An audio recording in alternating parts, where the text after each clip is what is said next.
right, off we go. For the intrepid souls who have stayed for the last session of the day, thank you.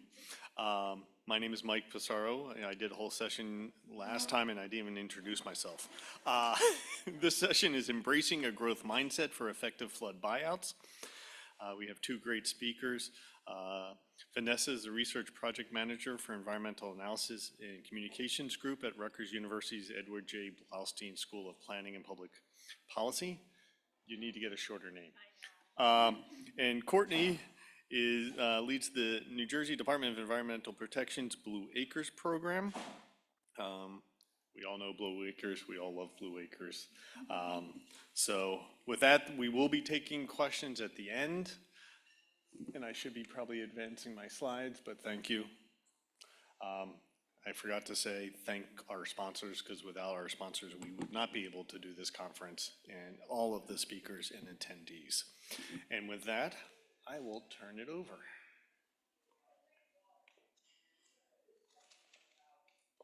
Oops. Is that how I advance? Yes. Just the green button? Yep. Okay. Hi, everybody. Thank you for joining us this afternoon. And I know it's the end of the day, so we're going to try and keep it interesting and hopefully light. One of the things that is important about this conversation is we do kind of want to hear from you guys as well. So we're hoping that you'll respond and you'll talk to us a little. This presentation is really to talk about ways that we're looking to improve the Blue Acres program. And we reached out both the Department of Environmental Protection's Coastal Management Program and the Blue Acres program with some NOAA funding.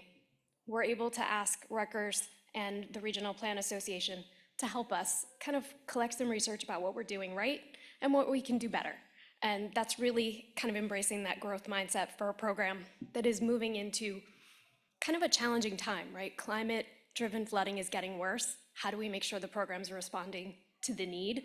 And how are we adapting as sort of the landscape changes? You're gonna hear from me for just a few minutes, not a lot, just telling you a little bit about what buyouts are and what the Blue Acres program is. And then you're gonna hear from Vanessa. She's gonna tell you about the research that was done, the outcomes of it, and we're happy to take your questions. Obviously, you know, if you have them in between, it's a small group, so we can keep it a little light and informal. But we're also hoping at the end that maybe we'll be able to share some of the polling that was put together. Right now, there's an Eagleton poll out, and we hope we can get some feedback from you guys, and maybe it'll spark a little conversation. All right, so with that, I will kind of jump in. This is a cool slide too. I kind of love the truck in the water. Anyway. All right. So before we talk a lot about the program itself, I do want to talk about what a buyout is, because I think this is an important starting point. When we talk about buyouts, we mean all three of these steps. We mean not just the real estate transaction with the homeowner, we also mean the demolition of the structure, the site stabilization, and then kind of that long-term open space management. And I'm gonna be honest with you, we've done really good at the first part. We need to do better at the second too. We know that. Okay. The Blue Acres program, obviously we're part of the Department of Environmental Protection. We were recently moved into the Office of Climate Resilience. So we actually report to the Chief Climate Resilience Officer now. We are very much aligned with a lot of the other climate work that's going on within the department. So the Office of Climate Resilience is also the home to the Resilient New Jersey program, the Coastal Management Program, the staff that supports the Interagency Council, the staff that supports state plan endorsement, and the staff that supports the REPI funding. So we're part of a group of planners and professionals who are really focused on climate and on different ways that we can kind of make significant progress to mitigate the impacts that climate change is having. And I think one of the things I love about this is that as a program, Blue Acres was always part of Green Acres, which is the state's premier open space program. Fantastic place to start, but we were really largely there focused on the real estate part. You know, how do you buy the land? Now we're really trying to talk about how do we plan to do this in a strategic, meaningful, and impactful way. The program Blue Acres, I have a staff of about 13. I actually have 3 new people starting on Monday, which I'm super excited about. So we will be 16, and we have 2 vacancies. But it's a small but mighty team. We are a group of grant writers. We are a group of case managers, meaning they work one-on-one to implement the program with homeowners. We have some environmental specialists. They help with kind of coordinating demolition work through the Department of Treasury's Division of Property Management and Construction. And we also have kind of just a group of jack of all trades, some of us who are very good at doing lots of different parts of this process, whether it's policy making or whether it's kind of taking a good hard look at our standard operating procedures and figuring out where we can improve. The move into the Office of Climate Resilience happened in 2022, so we're just kind of hitting our stride in terms of really feeling comfortable there, feeling comfortable with, kind of this new agenda. These are just real high-level facts about Blue Acres. So the program's been around for about 29 years. We've closed over 1,100 buyouts. And when we say that, we mean acquiring, demolishing, that whole three-step process, right? We've used over $400 million in federal funds, and we've had about $98 million worth of state funding to do buyout work. The history, again, kind of the program is trying to transition and pivot a little. And I think it's important that we talk about our goal of being more proactive in the way we identify buyouts. We don't simply want to respond after a flood event when people say, come by my house. We want to actually talk to communities and local governments and residents about this ahead of time. We want to have flood-prone areas pre-identified with a suite of solutions that towns can consider. Oops, I'm going the wrong way, sorry. We have done some innovations, and I think a lot of the stuff that Vanessa's gonna talk to you about is gonna show you kind of where we're headed after these, but I do wanna highlight some of them. So since 2022, we did release an online portal so homeowners can actually submit expressions of interest right online. That had never existed before, which feels like an easy, duh, but it really has helped. We also spent a lot of time making sure that our website was more up to date. Blue Acres had never really had a lot of public-facing information about how the process works, what the process entails, things like that. And we wanted to be deliberate about kind of being a lot more transparent about what are the steps and where does the money come from and what have we done. One of the important things we also provided was a local government tab, and this is something we're continuing to build out. We want to make sure that local governments realize they should be part of this process, not just reacting to what we've done.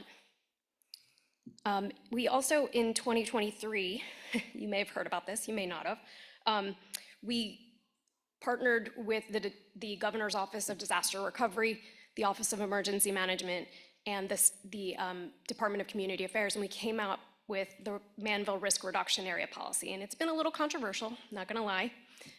But basically we said after Ida, there's recovery funds to mitigate the reaction that the flooding caused in this community. And it was pretty substantial. There were over 500 water rescues in Manville. There were over 200 homes declared substantially damaged. There were 3 homes that actually burned to the ground because the fire department couldn't get to them because of all the flood water. And in a lot of places, according to the LIDAR data we have from Rutgers, there was like 8 feet of water on the ground in some of these areas. So we were talking about a lot of water with velocity, and it was dangerous. And so the decision was made that in areas where there was more than 5.5 feet of water, we were just gonna encourage people to really sell for a buyout. Don't elevate, don't stick around here. This is probably a space that we want to kind of encourage people to consider other options. The other 2 things that I'll highlight is after Ida, we realized that our program has largely been federally funded. It takes a while when you deal with federal grants. It's not fast. And the truth is, some homeowners can't wait. They get impacted by a flood and they need a buyout solution quickly. So we developed an emergency buyout program and a ranking rubric to evaluate individuals and homes so that we could quickly step in with state dollars, and that had never been done before. So we're trying in our own way to kind of improve, but there's a lot of really good research that Vanessa's gonna tell you about in a minute that is gonna help us kind of even kick that up a notch. All right, so here we are. Now let's talk a little bit about the research effort. And again, I do wanna make sure to plug that this was funded by NOAA through our coastal management program, but it was very much a joint effort between DEP and Rutgers and the Regional Plan Association.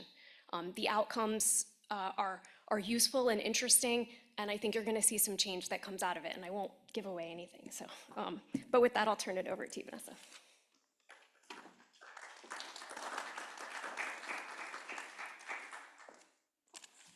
Good afternoon, everybody. Thanks for turning it over to me, Courtney. All right, I think I might be a roving presenter too.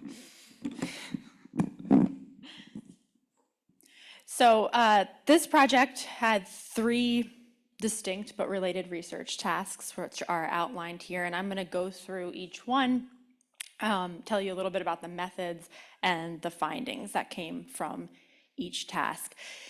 The way you see it outlined here is how it was originally conceived when we wrote the proposal. So if anybody does grant work around here, you know that what you end up with in the end is not always exactly like that.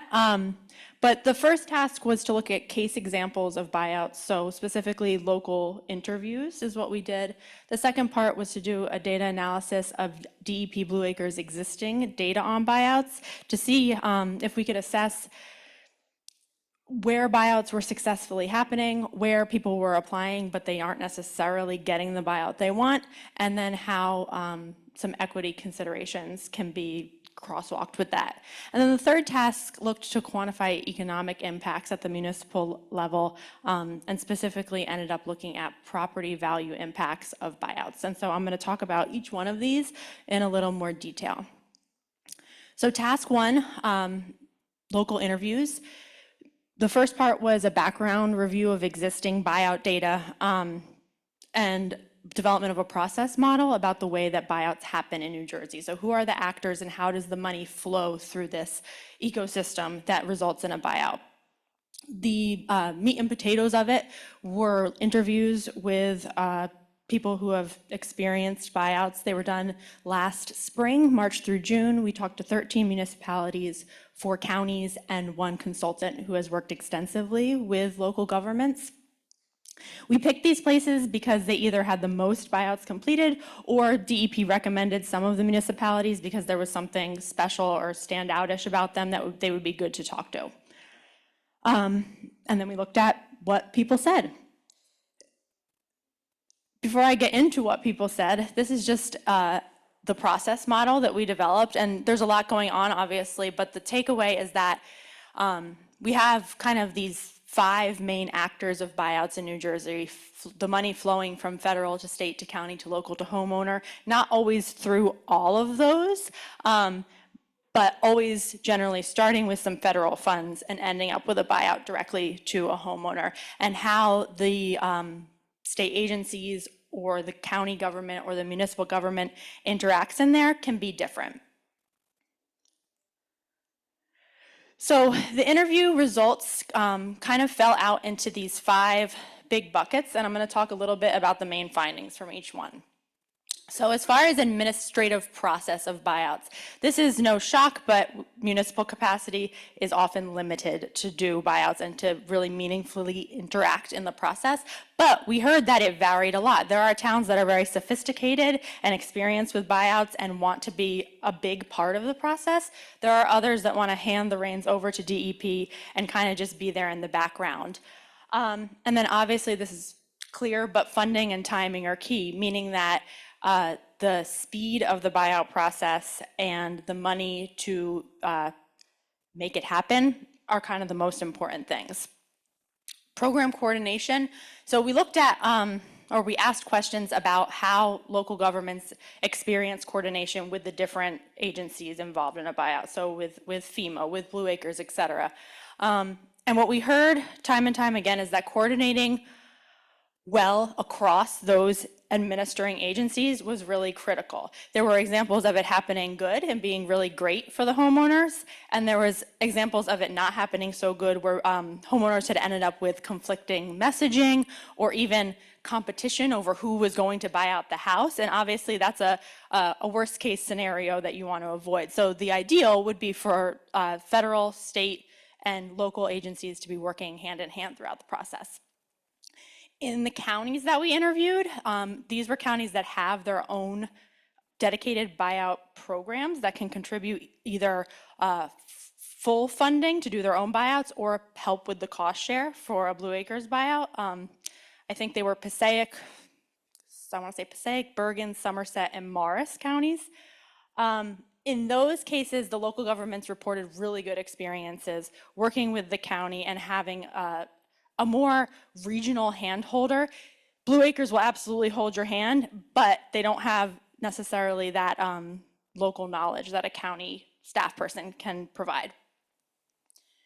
As far as buyout planning and prioritization, we heard that there was a need for better planning, and we saw that there's definitely an opportunity to align buyout planning better with more regional plans. So with hazard mitigation plans, with open space plans, et cetera. Along those lines, having planning be part of a broader community vision for resilience is really important. That isn't really happening, but by buying out properties, whether it's a neighborhood or one at a time, if it's not part of a vision for what a town wants for itself 20, 50, 100 years down the road, it's not as effective of a process. Communication and outreach with homeowners.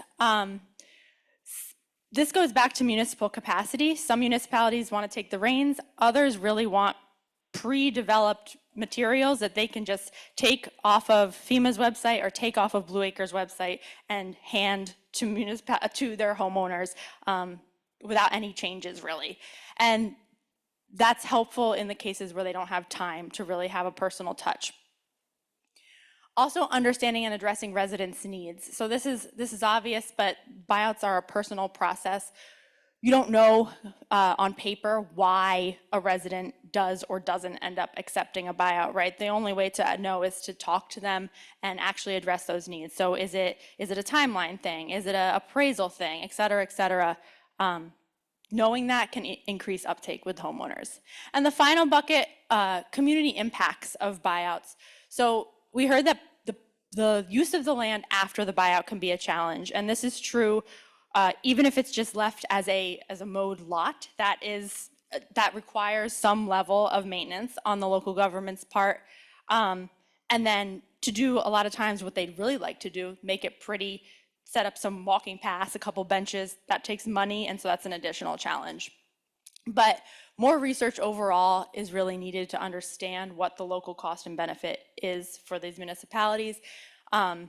No municipalities have done an actual cost benefit analysis, and so we can't really say. We can speak about it anecdotally, but we don't know for sure what the fiscal impact has been. The second task looked at equity indicators. So the question was, is there a relationship between social vulnerability and the chances of a buyout application successfully moving to a closed buyout? So we took Blue Acres database full of information and we did a regression to analyze that question. The results showed that several indicators of social vulnerability correlated with a higher likelihood of buyout application success. Those were the social vulnerability index, low English proficiency, housing cost burden, and minority population. There wasn't any significant correlation with buyout success for poverty, unemployment, and below high school education.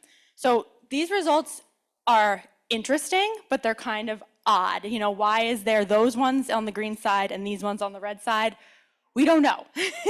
With the data that we have and the type of analysis we did, it's difficult to explain those identified relationships.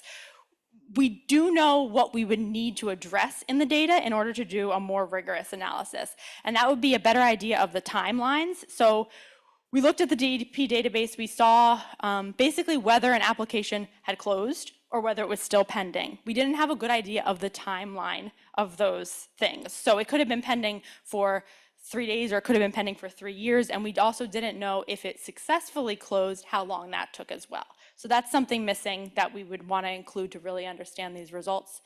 And then also this social vulnerability data is at the municipal and tract level. So what that means is that, say, low English proficiency, that could be a municipality where that is, it's coming up as that, right? But for all we know, the 10 houses that speak English the very best might be the ones that got bought out in that town. The data isn't granular enough to be able to really make assumptions about how those social vulnerability indicators are affecting buyout success.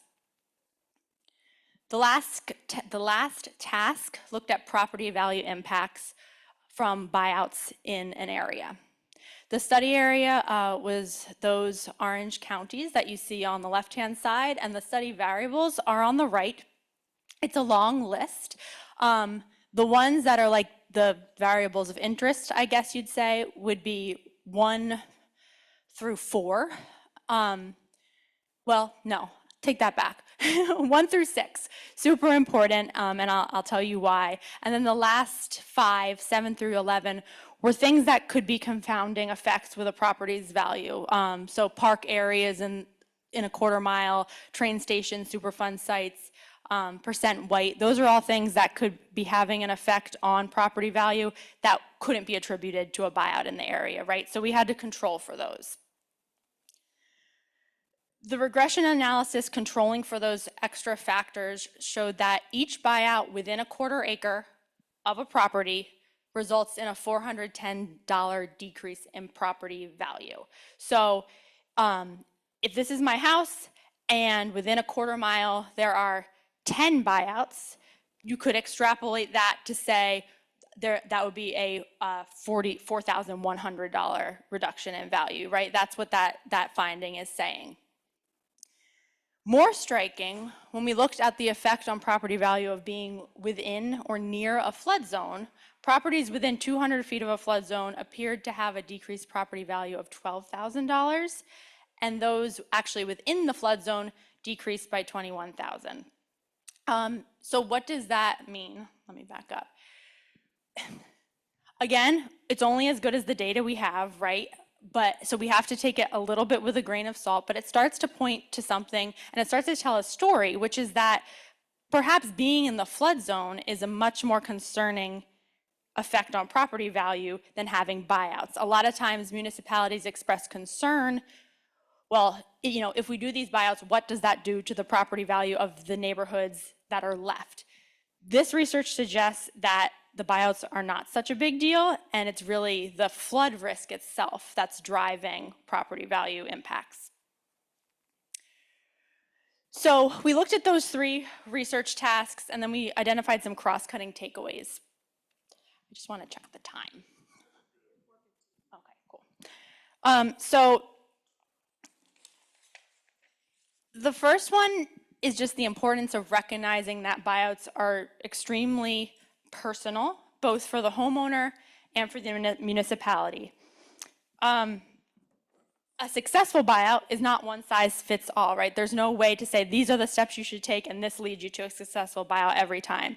It's deeply personal considerations because they're being fundamentally transformed. The homeowner's life is being transformed. A municipality, what it looks like, its identity is being transformed by buyouts. So some ways to address this are better community visioning, like I mentioned, letting buyouts be part of a bigger resilience vision for the community, and also customizing support by needs. So again, some municipalities want DEP to do all of the outreach, others want to do it themselves, and so it's just taking a personalized approach.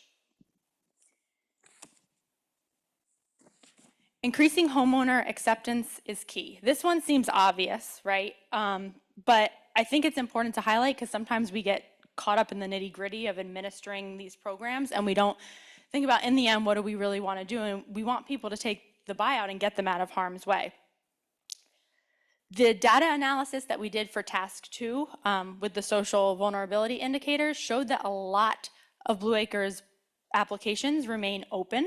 And so that's telling us that there are people who want a buyout who aren't getting one, right?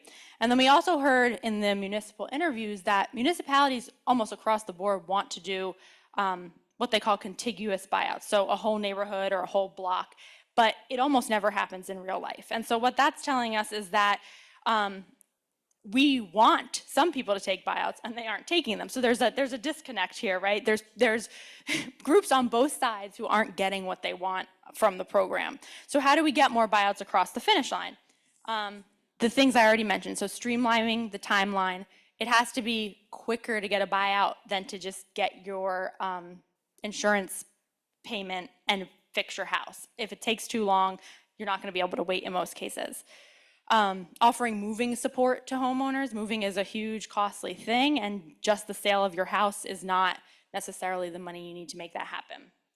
And then improved framing of the messaging. So talking about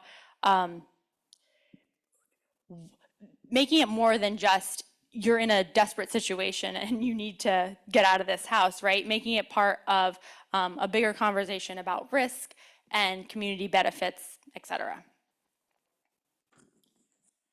So the social vulnerability results, as I showed you, they appear to show that social vulnerability is important to who's taking a buyout, but it remains unclear what the effect actually is. It kind of started to show us what we do and don't know about the equity of buyouts. We do know that buyouts come with obvious inherent equity concerns, but it goes beyond just who applies, but who is targeted for a buyout, who actually ends up getting offered one, who can accept one, and then where they ultimately go after a buyout happens. So there's all these factors that relate to social vulnerability that we don't quite get at in this analysis, but we know that we probably should get at. Blue Acres is thinking about these things, as Courtney started to mention. Sorry, I'm going back to be a non-roving speaker.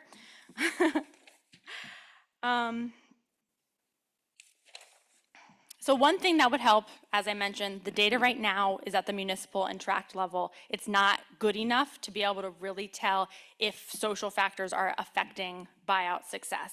And so a process where we got more information, whether it was a voluntary survey of household makeup or where they're going after they accept a buyout, would help with those social vulnerability indicators.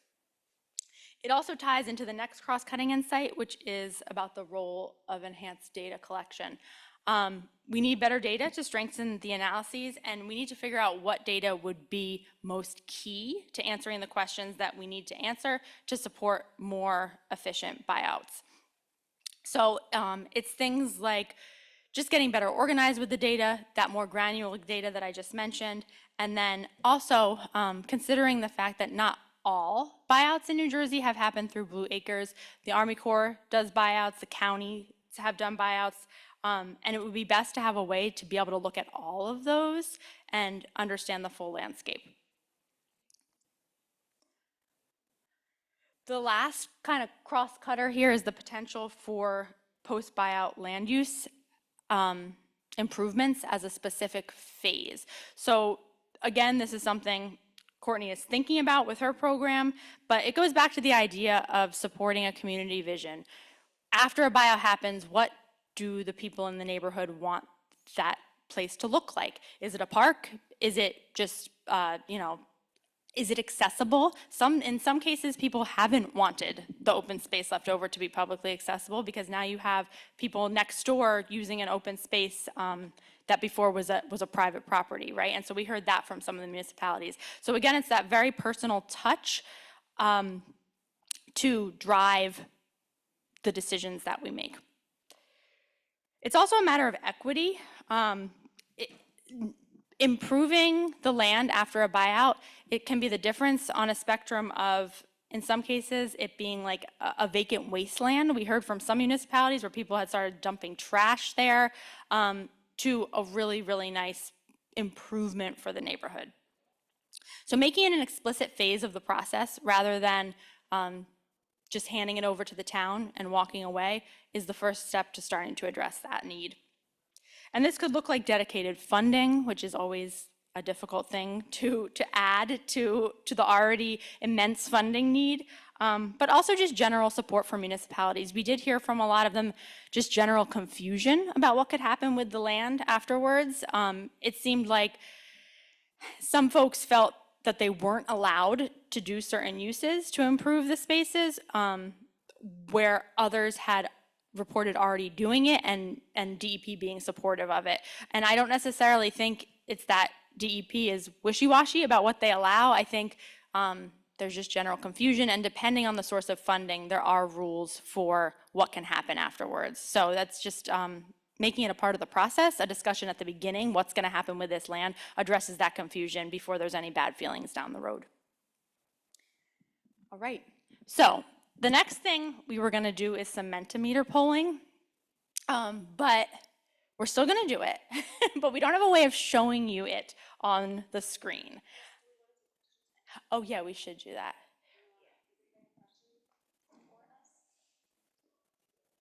So if you have questions. Thank you. If you have questions, there's a microphone all the way in the middle of the room there on the side. I will start off with one from the virtual world, which I kind of think was answered, but are there any considerations for requirements, incentives, or guidelines for restoring Blue Acre properties to a state which they function as productive floodplains? I'll leave it at that, yeah. So I think the question is sort of what do we want to see on these lands? And I think the answer to that is it kind of depends on the properties that we're talking about. And I don't mean it to sound dodgy or like I'm avoiding the question, but if we buy several properties that are contiguous to one another, that allows us to do certain things. If we're getting just one at the end of a cul-de-sac, that allows another set of things that could be done, right? So it does have to be situationally appropriate, but I think wherever we can, we want to see enhanced flood storage. Like that's why we're buying these properties in the first place, right? Is to create additional flood storage to help protect other parts of these communities. So we want to kind of move in that direction, but we also realize that with a voluntary buyout process, you're not going to get there just in one round of buyouts, because some homeowners are going to change their mind, not even because it has to do with the buyout offer, but because they become attached to their communities, and that's part of the process. So you do have to kind of go back several times in a lot of cases to make buyouts effective, to get that contiguous nature that you're looking for. But I think that when we talk about the ultimate end use, that's what we want to see. We want to see flood storage. We want to see capacity built for, transitional wetlands. We want to see all those things. And I think we're poised right now. I mean, the last session was kind of a perfect segue if you were in that one and then joined this one. There's a lot more data out there, right? And we're building and creating additional data sets so people can have more information about what are the conditions in the landscapes that we're finding ourselves in and how can we make them work to our advantage. Okay. Okay, thank you. Jeff Robinson, I'm from Rawway. To start, I just want to say that Rawway has taken advantage of Blue Acres quite a bit. Over the years, quite a number of years now, there's been over 24 homes sold in Rawway through the Blue Acres program. And it worked pretty well. And out of that, we created a really nice park. We created a nature preserve with walking trails. And at one area that was formerly flood-prone homes, we have a really nice community garden. So it's worked well in Rawway. I know that certain other towns around us, they want no part of Blue Acres, presumably because they don't want to lose the tax dollars, I guess, and lose value of the homes that they perceive would happen. So my question is, if in any municipality, if a homeowner, a group of homeowners wanted to sell their homes to Blue Acres, they felt that it met all the criteria, do they need basically the approval of their municipality to do that? Or can they just do it on their own with you? So it's a great question. And I thank you for the Rawway example, because that was a really great community to work with and to work in. And there was a lot of homeowners of a range of needs in Rawway that we were able to assist. But I think your question is good, because that is a misnomer out there that people are kind of like, well, if my town doesn't support this, can you do it? And the truth is, if the town doesn't support it, we want to have the dialogue. This is where we see an opportunity to really have conversations with the local government. And I think there's a lot more information out there now to say, look, not only is there existing mapping from FEMA about whether you're talking about a firm map or a preliminary firm, this is where flood vulnerability is, but we're now adding these climate projections onto that data set. So we're saying there's increased risk here. And so sometimes having that conversation with the local governments and the homeowners collectively can be very persuasive. They will start to see that we're not looking to, I love our Woodbridge and Sayreville examples. They're beautiful, contiguous parcels in a lot of areas, and we've done some fantastic work, but it comes with a little bit of baggage. Everyone assumes that that's what every buyout has to look like. And I think we can do meaningful work in smaller areas as long as it's situationally appropriate. And I think that's where we really have an ability to have that local government dialogue to say, look, these are 10 or 12 homeowners, this is what they're looking for, let's talk about it. And interestingly enough, we just released on our website a survey where we're asking people to kind of tell us what you think about putting community visioning into the front of the buyout planning process for that very reason, because we want homeowners, they can apply to us at any time. Our applications open, that online portal I mentioned before, we take applications year-round, whether there's a flood, a disaster declaration with funding or not. So a lot of times we have applications that go back years that we haven't been able to work on, either because there wasn't funding that met those criteria, or because those homeowners, when you put them through the ranking rubric, weren't rising to the top, right?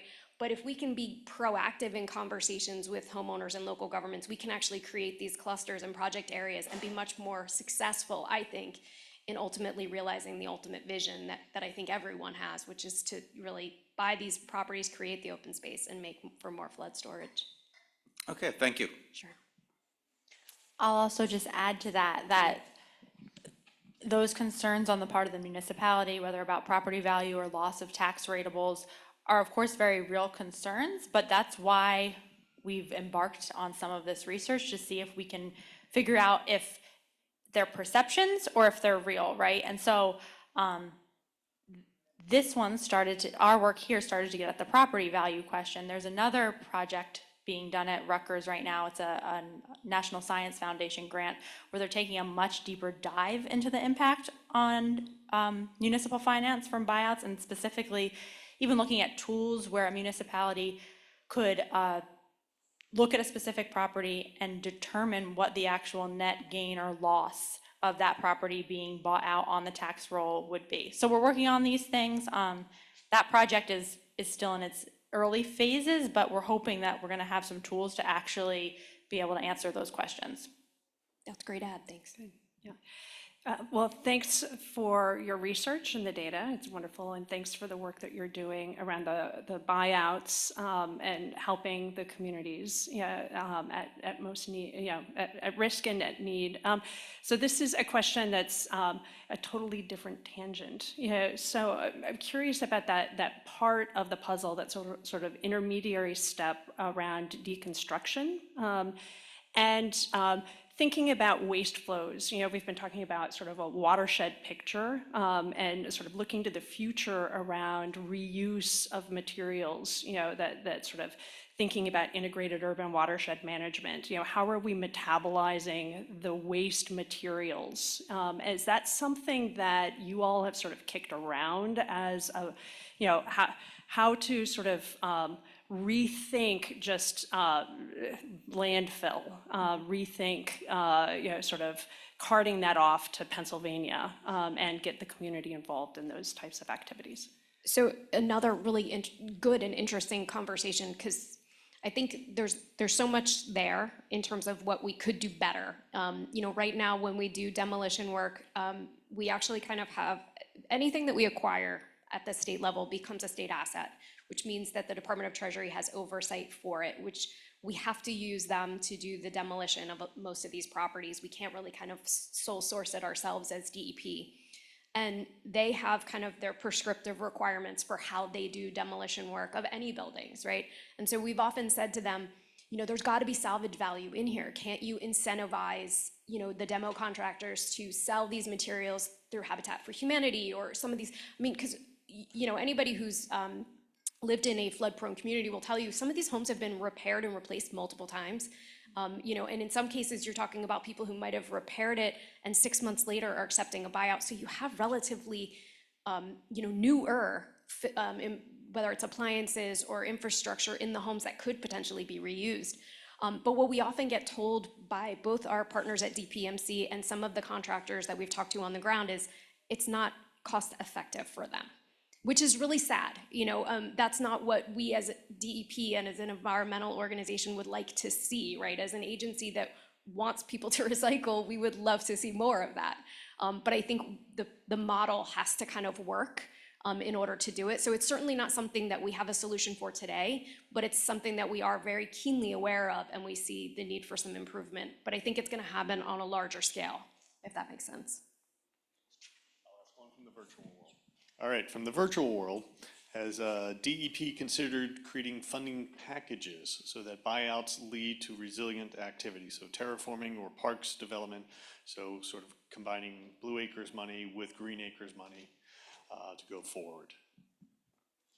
I don't know whose suggestion that was, but I'd like to hear from them more. It's an interesting idea. I mean, we're definitely sort of, as sort of coming from the Green Acres umbrella, like, being sort of like the cousin, if you will. I think there's potential there. We don't currently on the Blue Acre side do grants, but it is something that, we could do. We could provide, grants, and that is something with the corporate business tax funding that there's some flexibility for. I think we're trying to figure out how that would work and what would make sense. But I think that there's a natural nexus when you talk about open space, whether it's flood-prone open space or regular, just green space. So we do consider when we evaluate properties for a buyout, our ranking does assign or ascribe additional points if you're near existing open space areas, because there's a continuity there, right? You're creating something that will continue to enhance and expand the benefit. Whether we partner officially, no, but I kind of want to hear more about the suggestion. Yeah, great. My name is Michael Bramowitz. I'm on the Environmental Committee in Plainsboro, and I volunteer at the Watershed. There was an article, I think it was in the Times, about disclosure requirements when you're selling your home. Apparently, a couple of states, Florida, which is odd, basically tightened their disclosure requirements. Is there a requirement as part of an application to your program that an owner would have to disclose that he applied for a buyout when he's selling his home? So believe it or not, next month, the New Jersey flood disclosure law comes into effect. DEP has a public-facing tool. It's the flood indicator tool to help homeowners and tenants who are looking at kind of whether it's selling a property, buying a property, or renting, to tell you what your flood risk is. And it has a lot of useful information to kind of help people understand where their property is in relation to, sort of the floodway, the floodplain, things like that. But one of the things about that tool that I particularly like is that it puts information in homeowners' hands, but it doesn't require them to say that they're interested in selling for a buyout. But I think it will inform homeowners who are looking at homes in areas where buyouts have happened about claims history, about damage, and about kind of what's happened on the ground there. One of the biggest shortfalls of our program, in my opinion at the moment, is we don't have proper signage that a Blue Acres buyout happened in places. And so when you drive through neighborhoods where we've done buyouts, you see green spaces, but you don't know why. And I think if you're a prospective home buyer driving around a neighborhood, you're like, wow, this is really nice. It is, but if you're not from the area or you're not even from this part of the country, you may not have an idea what that risk looks like. I think having a sign where you could actually look it up and it would tell you about kind of, maybe it would at least inform you to make a more, kind of deliberate inquiry about the area and potentially the flood risk that you might be taking on. All right, Vanessa, you mentioned, and I think you clarified a little bit, but your studies are showing that proximity to Blue Acres buyout is actually decreasing property value. Yes. And so, I mean, we have always heard, read, and advocated that being near open space, natural spaces actually increases property values. So is it just that it's in the floodplain, or is it that these properties aren't being restored, or is it some combination or unknown? So I'm not the person who did the analysis, so I won't be able to get into the nitty gritty of it, but my understanding is that they controlled for being in the floodplain, right? So to me, what I believe that means is it's not an effect of being near the floodplain that we're seeing there. $410 is not very much money. I think it's an amount of money that I would be hesitant to go forth and say, buyouts decrease property value, right? I think that's an important takeaway, and I think Courtney has thoughts about this too, so I'm gonna let her go. No, I think the assumption is that also we haven't seen the rebound, Mike, that maybe you're referencing, right? Which is that, I think statistically it was like 7 to 10 years after open space was created, you saw the net benefit. So a lot of these, during Sandy, we bought 700 properties. that's now just getting to that 10-year mark. And we didn't acquire them all the first day, right? It took quite a long time. So I think there's going to be, I think this gets to one of the issues that we've wrestled with the research, which is, the amount of work that's been done. It's not a robust data set, but we're trying to analyze what we have to kind of make improvements and to identify areas where we can improve. But it's certainly not as comprehensive as hopefully it will be, 10 or 20 years from now. But I think it's important that we're asking the questions and that we're looking, objectively at what we can do better. So I had a question about which properties are, how do you determine if they're Blue Acres eligible, or, and how those, if there's maps, like how, revisions to them are made. And I'll tell you a little story about life on Woodbridge Street next to Mile Run Brook. I live next to Mile Run Brook, and where we're at, the stream was built up on one side, so that where we're at is about probably a 20-foot drop on built-up land down into the stream. The other side is clearly the floodplain, but we are not going to have the stream rise up and flood us. Segments of this 100-plus-year-old wall down upstream from us have essentially fallen out, and the erosion is exposing one of the properties, is eating out their back deck right up to exposing the foundation, and we've seen more and more trees coming down. And these happens during flooding, during storm events, where we're losing more trees and erosion.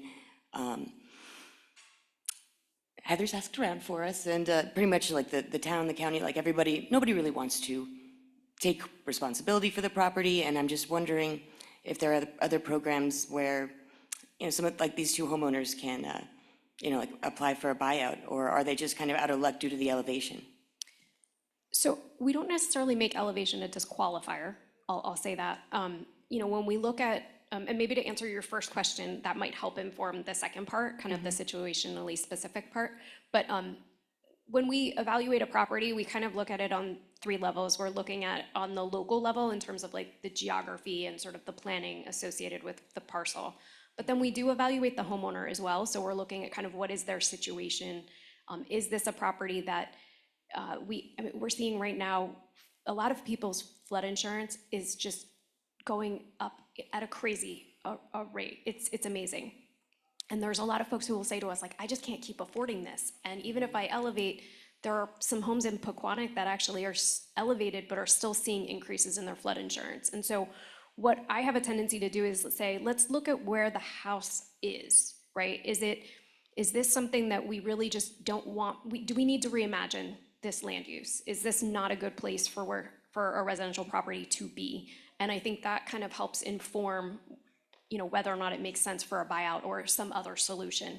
I don't think we're necessarily looking to remove any and every property. That's not the goal, right? There's a lot of other solutions out there to help address flooding other than just buyouts. But, if a home is in the floodway where, it actually has velocity and the water's going to move, we probably need to make those the first priority, right? Then our 100-year floodplain, we really need to kind of look at what the situation is there. What is the homeowner's individual situation? What can we do on a more holistic level, kind of if we look at multiple properties or existing land uses, and how can we supplement that? So a lot of this is really getting into that kind of planning conversation. One of the reasons we moved Blue Acres, and I say we, I mean the global DEP, moved Blue Acres into the Office of Climate Resilience, is to tap into a lot of those conversations that Resilient New Jersey is having with regional groups and with local municipalities about kind of hazard vulnerability assessments and all those other climate-related planning tools that are out there, so that we can really get to those comprehensive conversations. But as far as individual homes are concerned, they can always talk to us and they can submit an application. We're not going to turn anybody away. I think that's the other thing about some of the data sets that the study looked at, was we don't reject applications. So there may be applications on file that aren't going to rise to the level, and they're going to sit there for several years.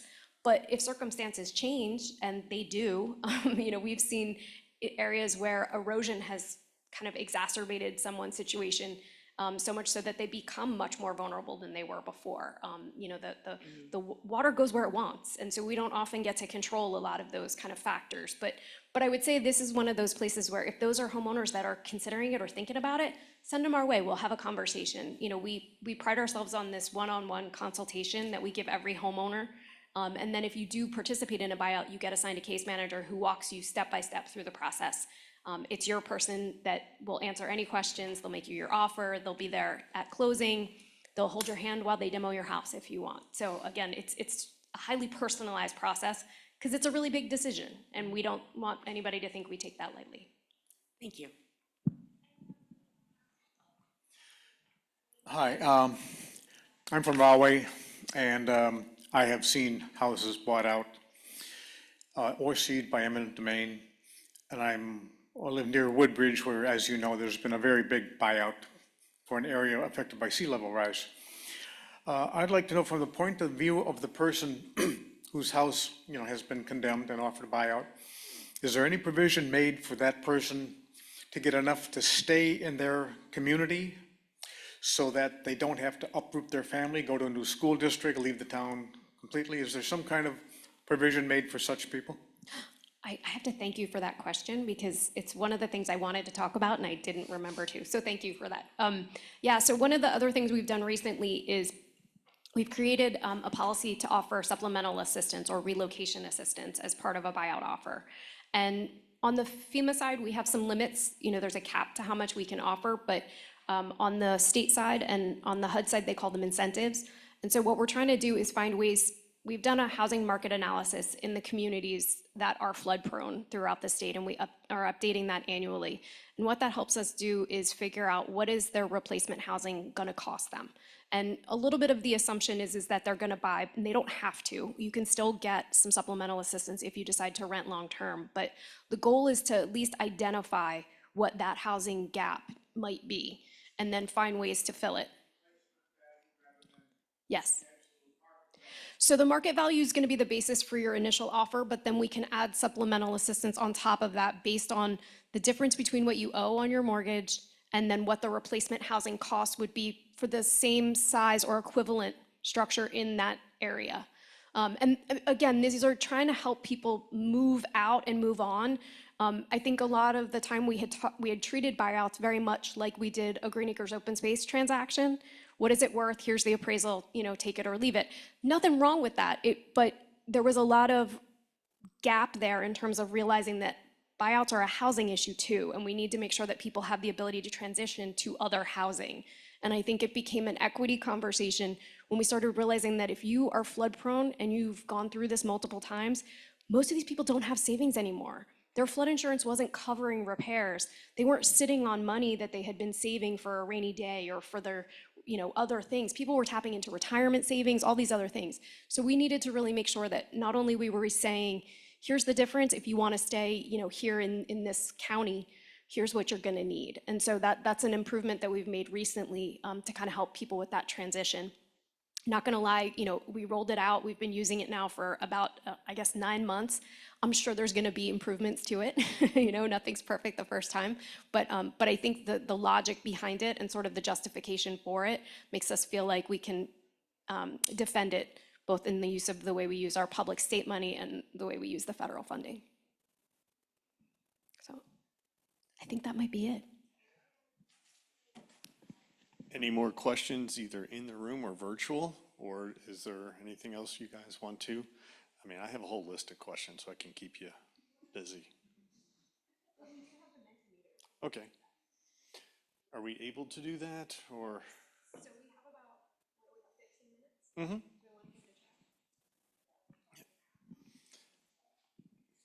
Can you pull that up? No? No. Oh. Yeah. Okay. So it's an online polling on your phone. The website is menti.com, MENTI.com. Then once you get there, it's going to ask you for a code, which Courtney can tell you. Where is it? Up on the top of the slide itself. Or actually, do go to present and then Oh, okay. Sorry. I'm not seeing it. Oh, gotcha. Okay. If you guys are ready, I'll read the code. It's 64794903. I'll do it again. 4903. I feel like I'm playing bingo up here, sorry.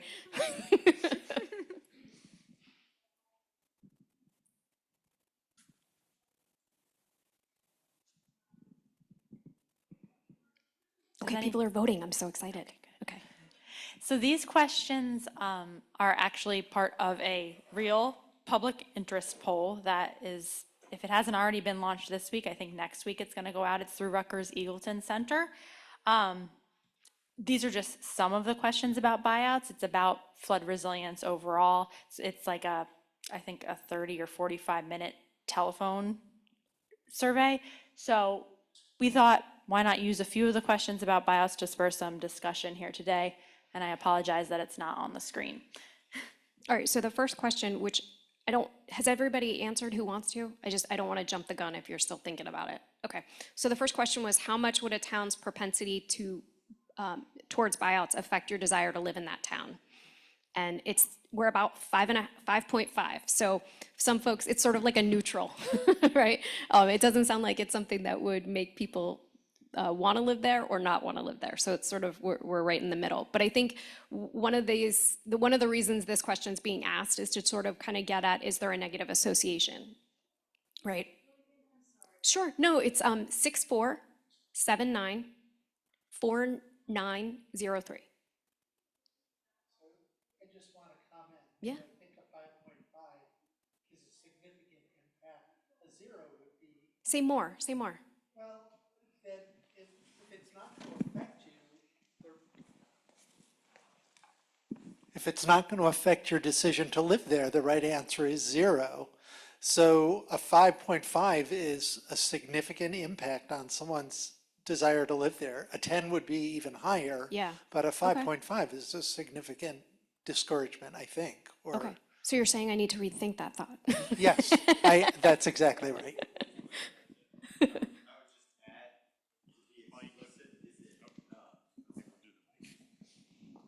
we're going to beat you up over your question. That's okay. No, It's okay.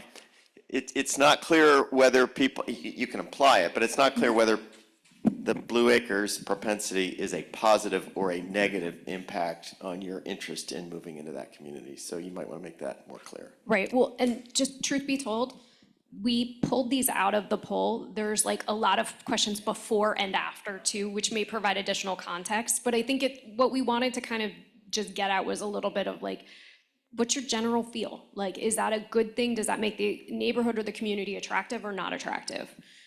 So yeah, you're absolutely right in terms of, kind of the extra, I don't want to call it baggage, but assumptions that might, kind of be influencing it.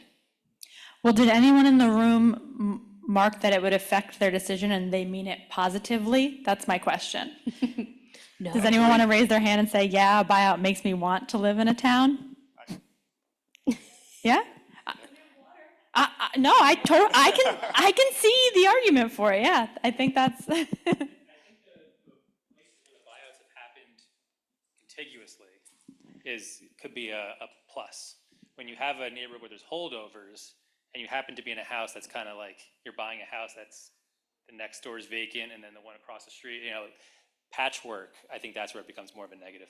Absolutely. So there's an assumption there of kind of like, what type of buyout community? Yeah, I get that. Okay. One of the most generous buyout offers I ever heard of. Hang on. One of the most generous buyout offers I ever heard of was in Chesapeake Bay. There's a little island called Smith Island. I've heard of Very this. famous. Anyone ever heard of it? I have, yes. It's being affected by sea level rise. And the government, FEMA, has gone in and said to everybody, we will buy you out for the value of your home plus 20%, to get them to evacuate the island, because it's sinking, obviously.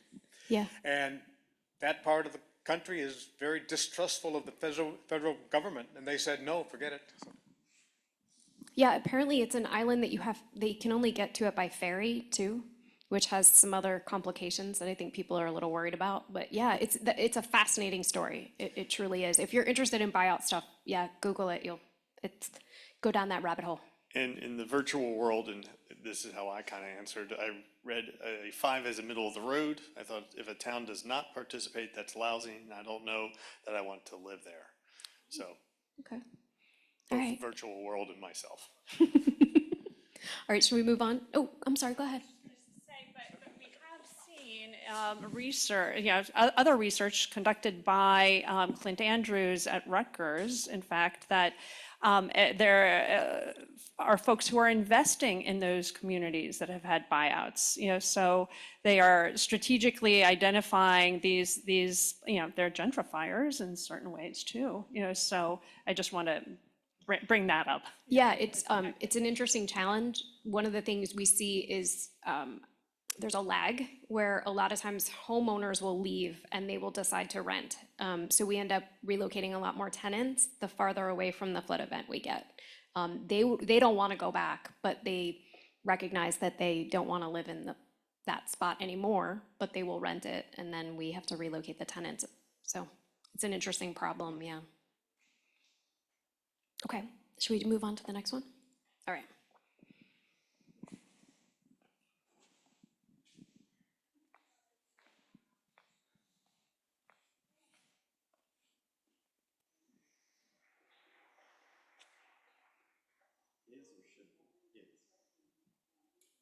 Should be. The way I read it, right? That wasn't me, I swear. I didn't write these poll questions. Don't shoot the messenger. And just for the record, I am not voting because I might have a slight bias to some of the questions.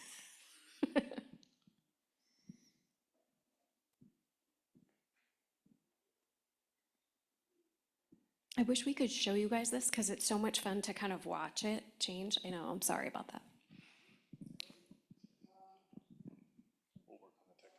I know.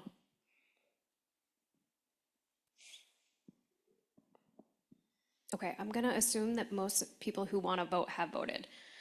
So believe it or not, the majority of folks believe the household itself should decide, which is how the voluntary process works. But we did, as sort of a runner-up, would be the state government, and then there was one for the municipal and one for FEMA.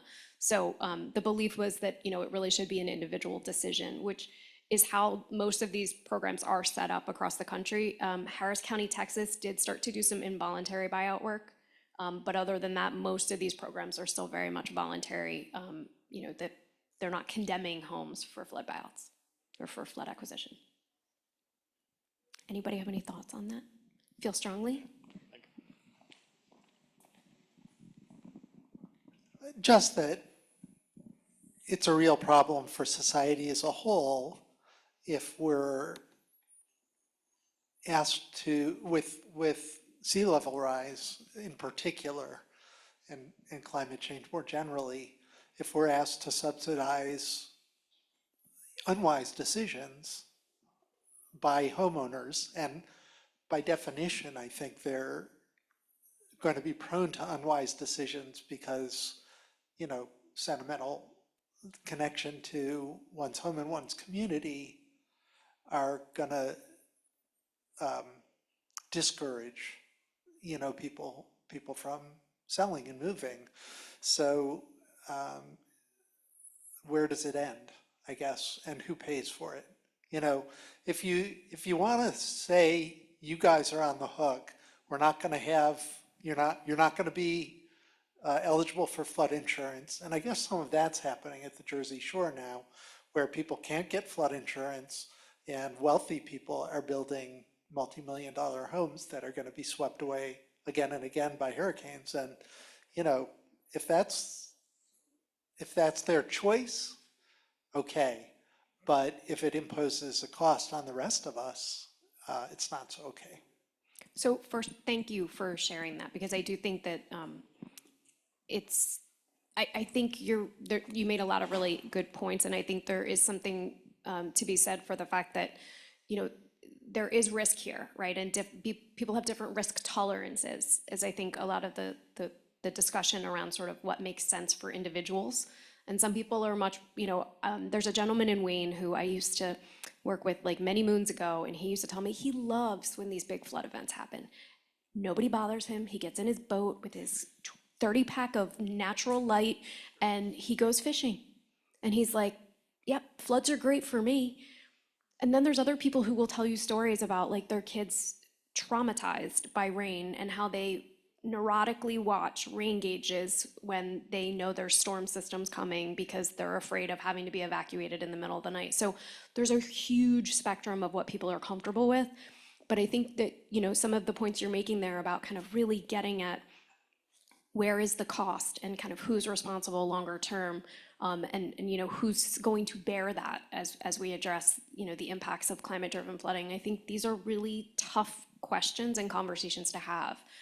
Because at the same time, the American dream is to own a home, right? And to live in a community and have that, you know, suburban, you know, ideal property. And I think it can look like that 250 days out of the year, but there may be some times where it's not. And I think it's really hard. I think we have to put information in people's hands and hope they're gonna make informed decisions and then kind of address the need and the issues as they arise. But I think that's where proactive and education. And I think one of the things I love right now is there's so much more tools and conversations about, you know, data being available for the public. Rick Lathrop talked about NJ Flood Mapper. We share that with people all the time. You know, take a look, find out where you are. The new flood disclosure law is going to put more information in people's hands. I think the more people can build their own awareness, they're going to realize that this is not cost effective for everyone. But there are people who are going to continue to carry that risk, you know, and that's a personal choice. And at 2 of 5, I'm gonna have maybe the last word. I mean, I think Courtney, you said earlier in Manville where there was some pushback, but how many rescues were there? 500. You know, so this individual decision, as Councilman Cohen mentioned, is not an individual decision that has only individual impacts. It has community-wide impact. There were 500 people had to be rescued. There were how many rescuers that put their lives at risk to do the rescues. And you know, there is that sentimental value of staying there, but we can no longer afford in some areas that. So with that, I want to thank our panelists, Courtney and Vanessa. Thank you very much for being champs and being here at the end. I appreciate it. To our sponsors, thank you again. To all of our speakers, to all of our attendees, all of you who stayed at the end, thank you very much. I appreciate it. And I just hope that, you know, today was just one of those conversations that we will continue for the next several weeks, months, and probably years, because we can't afford to continue this normal that is not normal. So thank you. Have a great weekend. If you have CEU forms, please drop them off at the front desk as you leave. If you're online, please send those to us, and then we will give you your credits. Thank you again.